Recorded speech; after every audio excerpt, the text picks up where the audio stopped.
हिंदुत्वाचे प्रखर विचारवंत स्वातंत्र्य सैनिक आणि क्रांतिकारक विनायक दामोदर सावरकर यांच्या जयंतीनिमित्त मुंबईतील सावरकर स्मारक समिती यांच्या वतीने आज वीर सावरकर स्मारक परिसरात श्रद्धापूर्वक अभिवादन व माल्यार्पण कार्यक्रम आयोजित करण्यात आला। यावेळी मोठ्या संख्येने नागरिक, कार्यकर्ते आणि सावरकर समर्थक उपस्थित होते।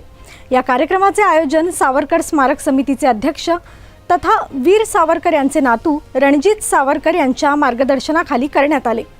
जयंतीनिमित्त मेडिकल हेल्थ कॅम्प, रक्तदान शिबिर तसेच विविध सांस्कृतिक कार्यक्रमांचे आयोजन करण्यात आले होते। युवक आणि सामाजिक कार्यकर्त्यांनी उत्साहाने सहभाग घेतला। देशभक्तीपर गीत, सांस्कृतिक सादरीकरण आणि वीर सावरकर यांच्या जीवनावर आधारित कार्यक्रमांनी उपस्थितांना प्रेरित केले। कार्यक्रमातून राष्ट्रभक्ती, सामाजिक जागृती आणि हिंदुत्वाचा संदेश देण्यात आला। दरम्यान रणजित सावरकर यांनी सुदर्शन न्यूजची खास बातचीत करताना सांगितले की आपण सावरकरांची जयंती केवळ औपचारिक पद्धतीने नव्हे तर कृतीतून साजरी केली पाहिजे। वीर सावरकरांचे जीवन राष्ट्रभक्ती, त्याग आणि सामाजिक जागरणाचे प्रतीक आहे। त्यांची विदेशी नीती, युद्ध नीती आणि परराष्ट्र नीती यावर आज भारत सरकार काम करते। मात्र त्यांचे मुख्य उद्दिष्ट हिंदू राष्ट्र उभारण्याचे होते। त्यासाठी असलेले धोके दूर करणे आवश्यक आहे।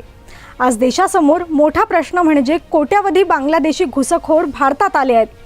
त्यांना तात्काळ बाहेर काढणे गरजेचे आहे असं त्यांनी म्हटलंय।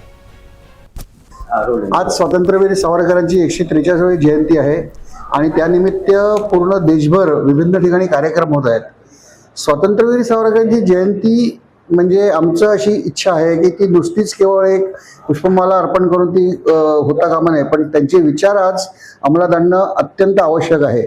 आणि विशेषतः त्यांच्या आर्थिक बाबतीतले किंवा संरक्षण धोरणं किंवा विदेश नीती आज भारतीय शासन अंमलात आणत आहे आणि त्याचे परिणाम आज आपल्याला दिसतच आहेत। परंतु विशेष रूपाने ह्या दिवशी मी या गोष्टीचा पुनरुच्चार करू शकतो की आज भारतामध्ये जे कोट्यावधी बांगलादेशी घुसलेले आहेत त्यांच्या निर्मूलनासाठी विशेष प्रयत्न केले तरच ती सावरकरांना खरी आदरांजली ठरेल।